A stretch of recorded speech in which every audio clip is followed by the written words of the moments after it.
السلام علیکم، میں ہوں ڈاکٹر حسین جاوید اور آپ دیکھ رہے ہیں دا وائٹ مینیفیسٹو۔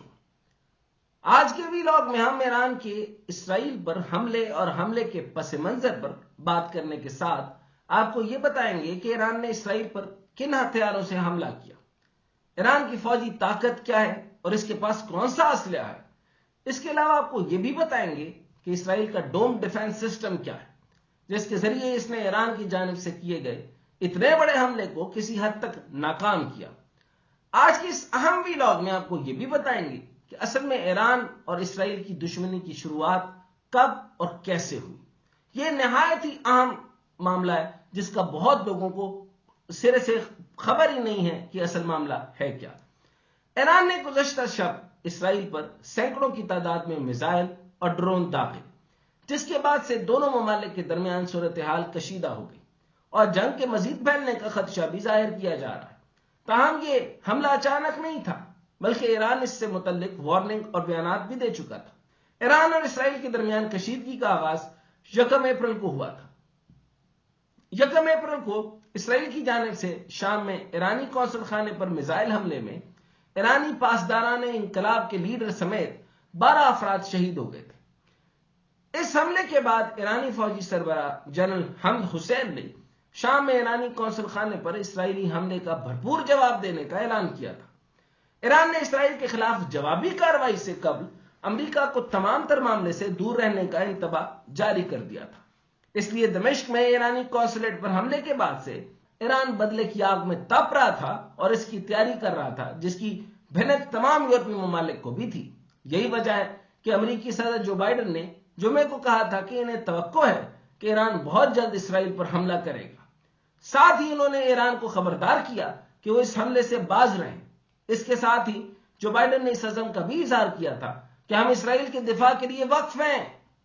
یعنی آپ سنیے کہ انہوں نے کہا کہ اسرائیل کے دفاع کے لیے وقف ہیں، ہم اسرائیل کی حمایت کریں گے۔ جیسا کہ امریکہ نے پیشن گوئی کی تھی کہ ایران حملہ کر سکتا ہے، تو یہ پیشن گوئی درست ثابت ہوئی۔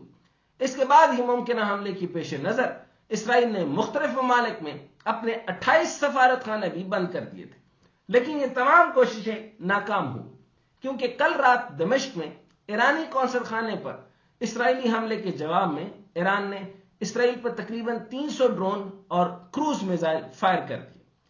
ایران نے اسرائیل پر براہ راست ڈرون حملے کیے۔ حملے میں اسرائیلی دفاعی تنصیبات اور فوجی ٹھکانوں کو نشانہ بنایا گیا۔ اسرائیل پر حملے میں ان کے اتحادی یمن، لبنان اور عراق بھی شامل ہیں۔ یمن کے حوثی اور لبنان کے حزب اللہ کی جانب سے بھی اسرائیل پر حملے کی بھی اطلاعات ہیں۔ اسرائیلی فوجی کی ترجمان نے بھی ان حملوں کی تصدیق کرتے ہوئے کہا کہ ایران کی جانب سے 300 کے قریب ڈرون اور میزائل داغے، جس میں کم از کم 12 افراد زخمی ہوئے۔ زخمی ہونے والوں میں سے ایک 7 سالہ بچی بھی شامل ہے۔ ایرانی حملوں کے جواب میں امریکہ اور اردن نے اسرائیل کی مدد کرتے ہوئے کئی ایرانی ڈرونز مار گرائے۔ ایرانی حملے کے جواب میں امریکہ کا رد عمل دیتے ہوئے کہنا تھا کہ اسرائیل پر حملے کے جواب میں امریکی فورسز نے 70 سے زائد ایرانی ڈرونز اور کم از کم 3 بیلسٹک میزائلز مار گرائے، اور وہ پوری قوت کے ساتھ اسرائیل کے ساتھ کھڑے ہیں۔ اسرائیلی وزیر اعظم نتن یاہو نے ایرانی حملے کے بعد پہلی بار سوشل میڈیا پر رد عمل دیتے ہوئے کہا کہ ان کا ملک ہی جیتے گا۔ ایران کے اسرائیل پر میزائل اور ڈرون حملے کے تناظر میں اقوام متحدہ کے سلامتی کونسل کا ہنگامی اجلاس طلب کر لیا گیا۔ اسرائیل نے سلامتی کونسل کا یہ ہنگامی اجلاس بلانے کی درخواست کی تھی۔ صدر سلامتی کونسل کو لکھے گئے خط میں اسرائیل نے کہا کہ ایران کا حملہ عالمی امن اور سیکیورٹی کے لیے ایک بڑا خطرہ ہے۔ اس اجلاس کے طلب کیے جانے کے بعد ہی اب سے کچھ دیر پہلے ایران نے اسرائیل کے خلاف فوجی آپریشن ختم کرنے کا اعلان کرتے ہوئے خبردار کیا کہ اگر اسرائیل نے دوبارہ غلطی کی تو نتائج بہت برے ہوں گے۔ ایران کے صدر ابراہیم رئیسی نے اسرائیل اور اس کے اتحادی ملک امریکہ کو خبردار کیا کہ وہ اس کے میزائل حملوں کے جواب میں کسی بھی غیر ذمہ دارانہ رد عمل سے باز رہیں۔ حملے سے متعلق یہ وہ بیسک معلومات ہیں جو آپ میں سے اکثر کے علم میں ہوں گی، لیکن آپ میں سے شاید ہی کوئی یہ جانتا ہوگا کہ ایران نے ان حملوں میں کون سے ہتھیار استعمال کیے اور ایران کی اصل فوجی طاقت ہے کیا۔ نہ ہی آپ میں سے کسی کو یہ معلوم ہوگا کہ ایران اسرائیل جو کبھی ایک دوسرے کے اتحادی تھے، اب ایک دوسرے کے جانی دشمن کیوں بن گئے۔ یہ سب آپ کو آج ہم بتائیں گے۔ اسرائیل پر حملوں کے دوران ایران نے چند ایسے ہتھیار استعمال کیے جو ایک طویل عرصے سے مغربی ممالک کو تشویش میں مبتلا رکھے ہوئے۔ ان میں بیلسٹک میزائل سب سے زیادہ خطرناک ہے۔ بیلسٹک میزائل تہران کے پاس موجود ہتھیاروں کا ایک اہم حصہ ہے۔ ایران خطے میں سب سے زیادہ بیلسٹک میزائلوں سے لیس ملک ہے، جبکہ ایران میں ایک اندازے کے مطابق 5,23,000 فوجی ہیں، جن میں سے 3.5 لاکھ روایتی فوج میں جبکہ 1.5 لاکھ پاسداران انقلاب میں۔ ان کے علاوہ پاسداران انقلاب کی بحری فورسز میں 20,000 اہلکار بھی ہیں۔ اس گروہ کے اہلکار ابنائے ہرمز میں بھی مسلح گشت کرتے رہتے ہیں۔ پاسداران انقلاب کی بنیاد 40 سال پہلے رکھی گئی تاکہ ایران کے اسلامی نظام کا دفاع کیا جا سکے، لیکن اب یہ اپنے آپ میں ایک بڑی فوجی، سیاسی اور اقتصادی طاقت بن گئی۔ پاسداران انقلاب ایک اور رضاکار گروہ بسیج کو بھی کنٹرول کرتا ہے، جس نے ملک میں اندرونی مخالفت کو دبانے میں مدد کی تھی۔ اس گروہ میں ہزاروں افراد کو متحرک کرنے کی صلاحیت موجود ہے۔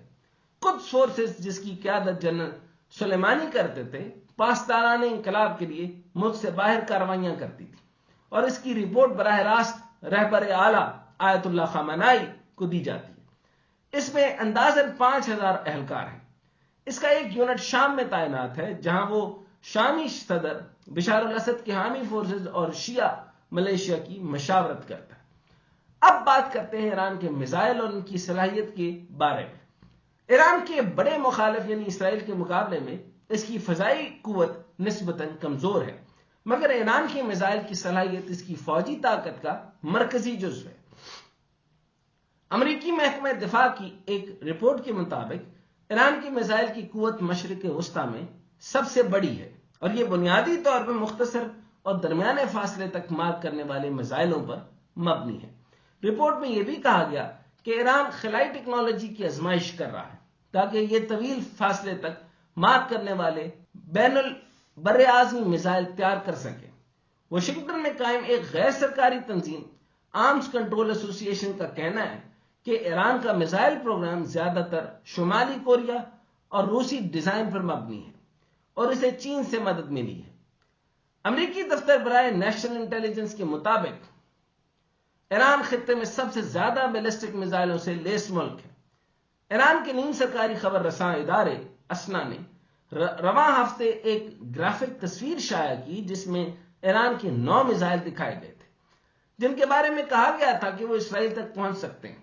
ان میں 17,000 کلومیٹر یعنی 10,500 میل فی گھنٹہ سے زیادہ کی رفتار کے ساتھ پرواز کرنے کی صلاحیت رکھنے والا سیجن، 2,000 کلومیٹر 1,240 میل کی رینج والا خیبر اور 1,400 کلومیٹر یعنی 870 میل کی رینج رکھنے والا حج قاسم شامل ہے، جس کا نام قدس فورس کے کمانڈر قاسم سلیمانی کے نام پر رکھا گیا، جو 4 سال قبل امریکی حملے میں بغداد میں مارے گئے تھے۔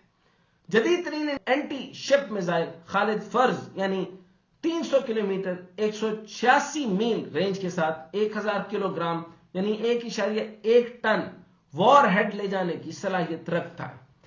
اب بات کرتے ہیں ایران کے ڈرونز اور ان کی طاقت کی۔